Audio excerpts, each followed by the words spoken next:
Okay, now, unfortunately, most people have more than one vein that needs to be treated. So generally, each vein that's abnormal is going to require a laser treatment. Now, I always say to people, you're either going to love us or get sick of us, and it's usually both.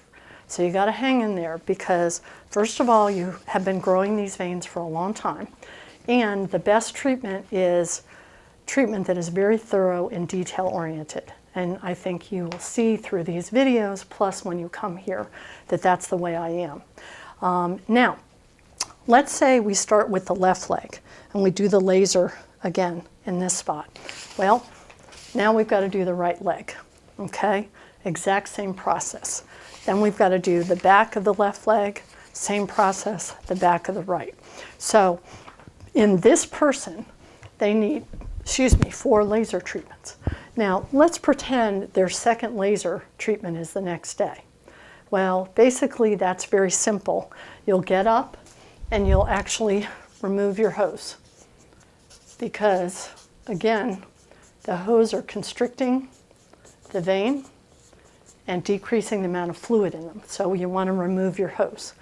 Again, you're drinking, you're eating, and you take your Xanax. Okay? So that's the next day. That's assuming it's the next day. Okay? Now, let's say you have days in between. So let's say your second laser is 1 week later. Okay? You're going to follow the same instructions. So first day, the same. Okay? Now, from the second day to your next laser, and I'm sorry, my handwriting is getting worse, but till your next laser, what we're going to have you do is walk. And what our patients tell us is their legs feel best if they break up the walking. So 30 minutes, sorry, I'm going downhill, 3 times a day. I'll fix this on the next one. So 30 minutes, 3 times a day. Now, there's the ideal world and the real world, and we all live in the real world.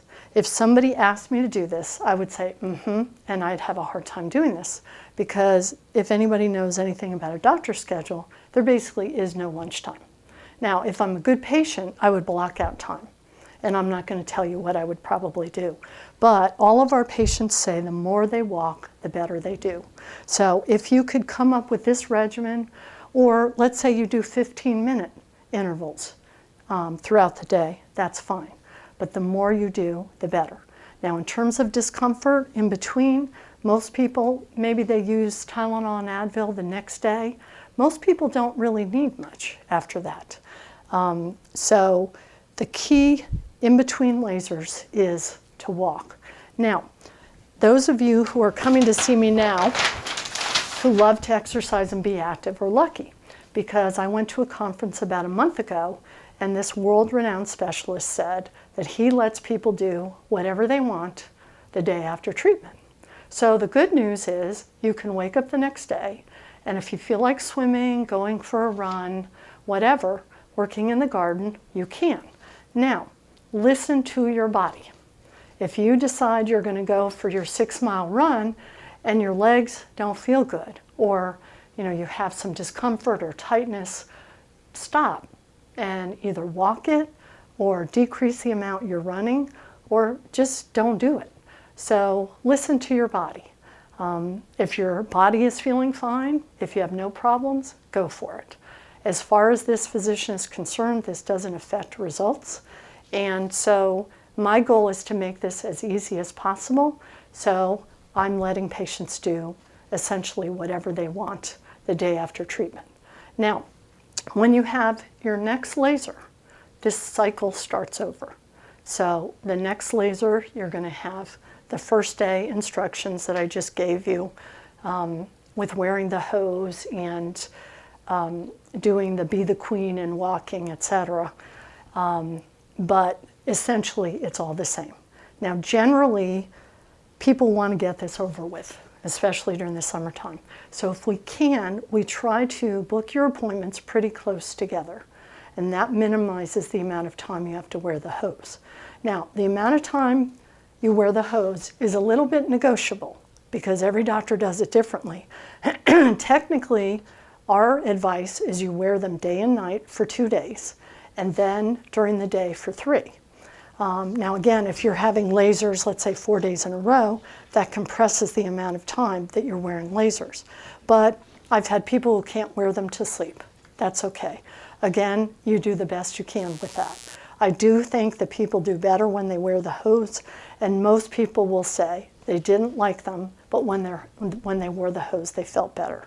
And some people will even wear the hose beyond the period of laser treatment. Now, at the end of, let's say, this person 4 laser treatments, you have now had the top of the veins treated. Laser, by and large, lasers treat segments of vein. They're specifically defined. So it's here, here, here, and here. Now, it would be lovely if we could laser the whole leg, and rarely we can do that. But if you pretend that this is a vein on my leg, if you remember, we have to surround the vein with fluid to protect the tissue. There's no way I can get fluid around that. So we cannot laser, by and large, from the knee down. So this is step 1. Now we'll go on to step 2.